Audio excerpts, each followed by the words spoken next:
Hi guys, welcome to my channel. ಹೇಗಿದ್ದೀರಾ? ನಾನು ಚೆನ್ನಾಗಿದ್ದೀನಿ, ನೀವು ಚೆನ್ನಾಗಿದ್ದೀರಾ ಅನ್ಕೋತೀನಿ. ನಾನು ನೋಡಿ ತುಂಬ ದಿವಸ ಆದಮೇಲೆ ಅಡುಗೆದು ಒಂದು ಡಿಶ್ ತೊಗೊಂಡು ಬಂದಿದ್ದೀನಿ. ಹಾಗಲಕಾಯಿ ಫ್ರೈ ಪಲ್ಯ ಹೇಗೆ ಮಾಡೋದು ಅಂತ ತೋರಿಸ್ತೀನಿ ನೋಡಿ.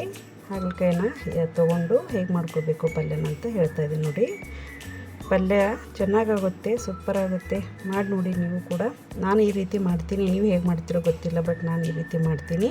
2 ಹಾಗಲಕಾಯಿ ತೊಗೊಂಡಿದ್ದೀನಿ, ಮತ್ತು ಈರುಳ್ಳಿ ತೊಗೊಂಡಿದ್ದೀನಿ 2, ಮತ್ತು ಟೊಮೊಟೊ ತೊಗೊಂಡಿದ್ದೀನಿ. ತೊಗೊಂಡೆಲ್ಲ ಕಟ್ ಮಾಡಿ ಇಟ್ಟಿದ್ದೀನಿ ನೋಡಿ. ಕಟ್ ಮಾಡಿ ಇಟ್ಕೊಂಡು ಎಲ್ಲ ಬೀಜ ತೆಕ್ಕೊಂಡು ಈ ಥರ ಚೆನ್ನಾಗಿ ತೊಳ್ಕೊತಾ ಇದ್ದೀನಿ. ತೊಳ್ಕೊಂಡಿದ್ದು ಮನೆಯಲ್ಲೇ ಇದೆ, ಬೆಳೆ ಮನೆಯಲ್ಲೇ ಇದೆ, ಬಟ್ ಅದ್ರ ತೊಳೆದು ಕ್ಲೀನ್ ಮಾಡಿನೇ ಮಾಡಬೇಕು ಅಂತ ತೊಳೆದು ಹಾಕಿದ್ದೀನಿ. ತೊಳೆದು ಕಡಾಯಿಯಲ್ಲಿ ಹಾಕ್ಕೋತಾ ಇದ್ದೀನಿ ನೋಡಿ. ಹಾಕ್ಕೊಂಡು ಇದಕ್ಕೆ ಸ್ವಲ್ಪ ಎಣ್ಣೆ ಹಾಕಿ ಮತ್ತು ಚೆನ್ನಾಗಿ ಹುರ್ಕೋಬೇಕು, ಅಂದರೆ ಕಹಿ ಎಲ್ಲ ಹೋಗುತ್ತೆ. ಈ ತುಂಬ ಜನಕ್ಕೆ ಹಾಗಲಕಾಯಿ ಪಲ್ಯ ಕಹಿ ಇರುತ್ತೆ, ತಿನ್ನೋಕೆ ಹೋಗಲ್ಲ ಅಂತಾರಲ್ವ. ಈ ರೀತಿ ಮಾಡ್ಕೊಂಡು ತಿಂದರೆ ಚೆನ್ನಾಗಿರುತ್ತೆ. ಮಾಡ್ಕೊಂಡು ತಿನ್ನಿ, ಕಹಿ ಆಗಲ್ಲ, ಏನೂ ಇಲ್ಲ, ಚೆನ್ನಾಗಾಗುತ್ತೆ. ಸ್ವಲ್ಪ ಎಣ್ಣೆ ಹಾಕಿ ಸ್ವಲ್ಪ ಬಿಸಿ ಮಾಡ್ಕೋಬೇಕು, ಅಂದರೆ ಸ್ವಲ್ಪ ಕಲೆ ಬೀಳಬೇಕು ಅದ್ರ ಮೇಲೆ, ಅಂದರೆ ಹಾಗಲಕಾಯಿ ಮೇಲೆ ಸ್ವಲ್ಪ ಸಣ್ಣ ಸಣ್ಣ ಡಾಟ್ಸ್ ಬಿದ್ದು ಅಂದರೆ ತೆಕ್ಕೋಬೋದು ನೋಡಿ. ಈ ಥರ ಮಾಡ್ಕೋಬೇಕು. ನಾನು ಚೆನ್ನಾಗಿ ಹುರ್ಕೋತಾ ಇದ್ದೀನಿ ನೋಡಿ. ಜಾಸ್ತಿ ದೊಡ್ಡ ಉರಿಲಿ ಇಟ್ಕೊಂಡು ಹುರ್ಕೋಬೇಡಿ, ಚಿಕ್ಕ ಉರಿಲಿ ಇಟ್ಟು ಮೆಲ್ಲಗೆ ಹುರ್ಕೊಳ್ಳಿ. ಅಂದರೆ ಜಾಸ್ತಿ ಇದು ಆಗೋದಿಲ್ಲ, ಬೇಯೋದಿಲ್ಲ, ಕಚ್ಚಾ ಇರುತ್ತೆ ಸ್ವಲ್ಪ, ಅಂದರೆ ಸ್ವಲ್ಪ ಹಸಿ ಹಸಿನೇ ಇರುತ್ತೆ. ಜಾಸ್ತಿ ಹುರಿಬಾರ್ದು, ಹುರಿದ್ರೆ ಟೇಸ್ಟ್ ಇರೋಲ್ಲ ಮತ್ತು ಹೆಲ್ದಿಗೂ ಸರಿಯಾಗಿರಲ್ವಲ್ಲ. ಹಾಗಾಗಿ ಸ್ವಲ್ಪನೇ ಹುರ್ಕೋತಾ ಇದ್ದೀನಿ. ಒಂದು ಕಡೆ 2 ಟೊಮೊಟೊನೂ ಕಟ್ ಮಾಡಿಟ್ಟಿದ್ದೀನಿ, ಈರುಳ್ಳಿನೂ ಕಟ್ ಮಾಡಿಟ್ಟಿದ್ದೀನಿ. ಟೊಮೊಟೊ ತೊಳೆದು ಕಟ್ ಮಾಡಿ ಇಟ್ಕೊಂಡಿದ್ದೀನಿ, ಈರುಳ್ಳಿನೂ ತೊಳೆದು ನೀರಲ್ಲಿ ಹಾಕಿಟ್ಟಿದ್ದೀನಿ ನೋಡಿ. ಈ ಥರ ಸ್ವಲ್ಪ ಕಲೆ ಆದಮೇಲೆ, ಸ್ವಲ್ಪ ಚಿಕ್ಕ ಚಿಕ್ಕ ಕಲೆ ಬಂದು ಅಂದರೆ ಆಫ್ ಮಾಡಿಡಬೇಕು, ಇಟ್ಕೋಬೇಕು ನೋಡಿ. ಈರುಳ್ಳಿನ ನೀರಲ್ಲಿ ಹಾಕಿಟ್ಟಿದ್ದೀನಿ, ಕ್ಲೀನ್ ಮಾಡ್ಕೊಂಡಿದ್ದೀನಿ. ಇವಾಗ ಒಗ್ಗರಣೆ ಕೊಡ್ತಾಯಿದ್ದೀನಿ ನೋಡಿ. ಚೆನ್ನಾಗಾಗುತ್ತೆ ಪಲ್ಯ ಅಂತೂ, ತುಂಬ ಸೂಪರಾಗುತ್ತೆ. ನನಗೂ ಕಹಿ ತಿನ್ನೋಕೆ ಇಷ್ಟ ಇಲ್ಲ, ಬಟ್ ಈ ಥರ ಮಾಡ್ಕೊಂಡು ತಿಂದರೆ ಪಲ್ಯ ಚೆನ್ನಾಗಿರುತ್ತೆ. ಹಾಗಾಗಿ ಹೀಗೆ ಮಾಡ್ತೀನಿ ನಾನು ಜಾಸ್ತಿ.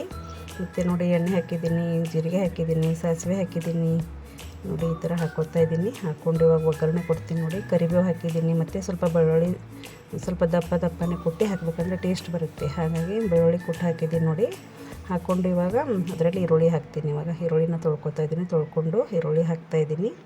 ಹಾಕಿ ಚೆನ್ನಾಗಿ ಈರುಳ್ಳಿ ಅಂದರೆ ಇದಾಗಬೇಕು, ಕೆಂಪಗಾಗಬೇಕು, ಆಗೋವರೆಗೆ ಚೆನ್ನಾಗಿ ಮತ್ತು ಎಣ್ಣೆಯಲ್ಲಿ ಚೆನ್ನಾಗಿ ಬೇಯಿಸ್ಕೊಂಡು ಇಟ್ಕೋಬೇಕು ನೋಡಿ. ಯಾರೆಲ್ಲ ಇದ್ದೀರಾ ನನ್ನ ಚಾನಲ್ನ ಫಸ್ಟ್ ಟೈಮ್ ನೋಡ್ತಾ ಇದ್ದೀರಾ, ಎಲ್ಲರೂ ಲೈಕ್ ಮಾಡಿ, ಕಮೆಂಟ್ ಮಾಡಿ, ಮತ್ತು ಸಬ್ಸ್ಕ್ರೈಬ್ ಮಾಡ್ಕೊಳ್ಳಿ. ಮತ್ತು ಐಕಾನ್ ಬೆಲ್ ಬಟನ್ನ ಆನ್ ಮಾಡಿಡಿ, ಅಂದರೆ ನಾನು ಯಾವುದೇ ವೀಡಿಯೋಸ್ ಹಾಕಿದ್ರು ನಿಮಗೆ ಮೊದಲು ಬರುತ್ತೆ. ಮತ್ತು ನೋಟಿಫಿಕೇಷನ್ ಬಂದಮೇಲೆ ನನ್ನ ವಿಡಿಯೋ ನೋಡಿ ಸಪೋರ್ಟ್ ಮಾಡಿ. ಮತ್ತು ಯಾವುದೇ ಕಾರಣಕ್ಕೂ ಆ್ಯಡನ್ನು ಸ್ಕಿಪ್ ಮಾಡೋಕ್ಕೆ ಹೋಗಬೇಡಿ, ಮತ್ತು ವಿಡಿಯೋನೂ ಕೂಡ ಸ್ಕಿಪ್ ಮಾಡಿದೆ ನೋಡಿ ಅಂತ ದಯವಿಟ್ಟು ಕೇಳ್ಕೊತಾ ಇದ್ದೀನಿ ನೋಡಿ. ಇವಾಗ ಈರುಳ್ಳಿ ಎಲ್ಲ ಕೆಂಪು ಮಾಡ್ಕೊಂಡಿದ್ದೀನಿ. ಇವಾಗ ಟೊಮೊಟೊ ಇಟ್ಟಿದ್ದೀನಿ ಕಟ್ ಮಾಡಿ. ಈ ಕಡೆ ಎಲ್ಲ ಉಪ್ಪು, ಖಾರ, ಅರಿಶಿಣ ಎಲ್ಲ ಇದೆ. ಈ ಕಡೆ ನೋಡಿ ಈ ಥರ ಮಾಡಿಟ್ಟಿದ್ದೀನಿ. ಹಾಗಲಕಾಯಿನ ಸ್ವಲ್ಪ ಬಿದ್ದಿದೆ ಅಲ್ವ, ಮೊಸರನ್ನ ಮಾಡಿದೆ ತಿನ್ನೋಣ ಅಂತ. ಬೆಳಿಗ್ಗೆ ಮಕ್ಕಳೆಲ್ಲ ತಿನ್ಕೊಂಡು ಹೋದರು, ನಾನು ತಿಂತಾನೆ ಹಾಗಲಕಾಯಿ ಪಲ್ಯ ಮಾಡ್ತಾಯಿದ್ದೀನಿ ನೋಡಿ. ಮೊಸರನ್ನನೂ ತಿಂತಾಯಿದ್ದೀನಿ, ಮತ್ತು ಹಾಗಲಕಾಯಿ ಪಲ್ಯನೂ ಮಾಡ್ತಾಯಿದ್ದೀನಿ. ಹಾಗೇ ನಿಮ್ಮ ಜೊತೆ ಮಾತಾಡ್ತಾ ಅಡುಗೆ ರೆಡಿ ಆಗುತ್ತೆ ನೋಡಿ. ಇವಾಗ ಪಲ್ಯ ರೆಡಿ ಆಗ್ತಾಯಿದೆ. ಮತ್ತು ನೀವೆಲ್ಲ ಗೊಜ್ಜು ಅಂತೀರೋ ಏನಂತೀರೋ ಗೊತ್ತಿಲ್ಲ, ಬಟ್ ನಾವಂತ ಪಲ್ಯ ಅಂತೀವಿ. ಪಲ್ಯ ಮಾಡ್ತಾಯಿದ್ದೀನಲ್ವ, ಹಾಗಾಗಿ ನೋಡಿ. ಇವಾಗ ನೋಡಿ, ಸ್ವಲ್ಪ ಈರುಳ್ಳಿ ಎಲ್ಲ ಕೆಂಪಾದಮೇಲೆ ಇದರಲ್ಲಿ ಏನು ಹಾಕಬೇಕು ಅಂದರೆ ಟೊಮೊಟೊ ಹಾಕೋಬೇಕು. ಇವಾಗ ಈರುಳ್ಳಿ ಕೆಂಪಾದಮೇಲೆ ಟೊಮೊಟೊ ಹಾಕ್ಕೋಬೇಕು ನೋಡಿ. ಟೊಮೊಟೊ ಹಾಕ್ಕೊಳ್ಳಿ. ಟೊಮೊಟೊ ಹಾಕ್ಕೊಂಡು ಟೊಮೊಟೊನೂ ಚೆನ್ನಾಗಿ ಮೆತ್ತಗಾಗೋವರೆಗೆ ಕೈ ಆಡಿಸ್ತಾ ಇರಬೇಕು. ಚೆನ್ನಾಗಿ ಈ ಥರ ಮೆತ್ತಗಾಗಬೇಕು. ಟೊಮೊಟೊನೂ ಚೆನ್ನಾಗಿ ಮೆತ್ತಗಾಗೋವರೆಗೆ ಕೈ ಆಡಿಸ್ತಾ ಇರಬೇಕು. ಕೈ ಆಡಿಸ್ಕೊಂಡು ಟೊಮೊಟೊ ಮೆತ್ತಗಾದ್ಮೇಲೆ ಅದರಲ್ಲಿ ಹಾಗಲಕಾಯಿ ಆ್ಯಡ್ ಮಾಡ್ಕೋಬೇಕು.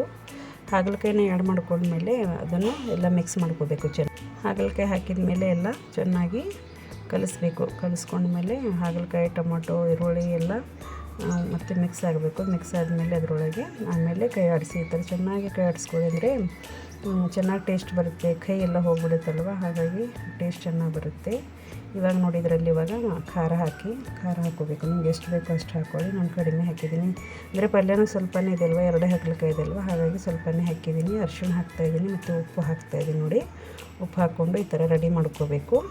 ಇವಾಗ ನೋಡಿ, ಸ್ವಲ್ಪ ನೀರು ಬಿಡಿ, ಅಂದರೆ ಯಾಕಂದರೆ ಹುರಿದಿರ್ತೀವಲ್ವ ಹಾಗಲಕಾಯಿ, ಸ್ವಲ್ಪ ಮೆತ್ತಗಾಗಲೇಬೇಕಂದ್ರೆ ನೀರು ಹಾಕಲೇಬೇಕಲ್ವ, ಹಾಗಾಗಿ ನೀರು ಹಾಕಿದ್ದೀನಿ ನೋಡಿ. ಹಾಕ್ಕೊಂಡು ಈ ಥರ ಚೆನ್ನಾಗಿ ಮೇಲೆ ಕೆಳಗೆ ಮಾಡಿ ಚೆನ್ನಾಗಿ ಮಿಕ್ಸ್ ಮಾಡ್ಕೊಂಡು ಇಟ್ಕೋಬೇಕು. ಇಟ್ಕೊಂಡು ಇವಾಗ ಇದರಲ್ಲಿ ನೋಡಿ ಸ್ವಲ್ಪ ಒಂದು ಹರಳು ಬೆಲ್ಲ, ಅಂದರೆ ಒಂದು ಅಂದರೆ ಜಾಸ್ತಿ ಜನಕ್ಕೆ ಏನಾಗುತ್ತೆ ಅಂದರೆ ಕಹಿ ಆಗುತ್ತಲ್ವ, ಕಹಿ ಆಗಬಾರ್ದು ಅಂತ ಸ್ವಲ್ಪನೇ ಬೆಲ್ಲ ಹಾಕೋದು ಒಳಗಡೆ. ಬೆಲ್ಲ ಹಾಕಿ ಇವಾಗ ನೋಡಿ ಎಳ್ಳಿನ ಪುಡಿ, ಬಿಳಿ ಎಳ್ಳಿನ ಪುಡಿ ಇರುತ್ತಲ್ವ, ಅದಕ್ಕೆ ಪುಡಿ ಮಾಡಿ ಇಟ್ಕೊಂಡಿದ್ದೆ, ಅದು ಹಾಕಿದ್ದೀನಿ. ಮತ್ತು ಖಾರ ಎಳ್ಳು ಅಂತ ಇರುತ್ತೆ, ನಿಮ್ಮ ಕಡೆ ಏನಂತ ಗೊತ್ತಿಲ್ಲ, ಅದು ಕಪ್ಪು ಎಳ್ಳು ಇರುತ್ತಲ್ಲ ಅದು ಹಾಕಿದ್ದೀನಿ. ಮತ್ತು ಶೇಂಗಾ ಪುಡಿದು ಹಾಕಿದ್ದೀನಿ. ಎಲ್ಲ ಹಾಕ್ಕೊಂಡು ಇವಾಗ ಮಸ್ತ್ ಎಲ್ಲ ಕಲಸಿ ಚೆನ್ನಾಗಿ ಕಲಿಸ್ಕೊಂಡು ಆರಾಮಾಗಿ ಅಂದರೆ ಸಾವಕಾಶಾಗಿ ಕುದಿಯೋಕೆ ಬಿಡಬೇಕು. ಕುದ್ದು ಎಲ್ಲ ಎಣ್ಣೆ ಬಿಡುತ್ತಲ್ವ, ಎಣ್ಣೆ ಬಿಟ್ಟ ಮೇಲೆ ಪಲ್ಯ ಟೇಸ್ಟ್ ಆಗುತ್ತೆ, ಸೂಪರಾಗಿರುತ್ತೆ. ನೋಡಿ, ನೀವು ಮಾಡಿ ನೋಡಿ ಹೇಗಿದೆ ಅಂತ ಲೈಕ್ ಮಾಡಿ, ಕಮೆಂಟ್ ಮಾಡಿ, ಮತ್ತು ನನಗೆ ಹೇಳಿ ಯಾವ ಥರ ಆಗಿದೆ ಅಂತ ಹೇಳಿ. ಧನ್ಯವಾದಗಳು.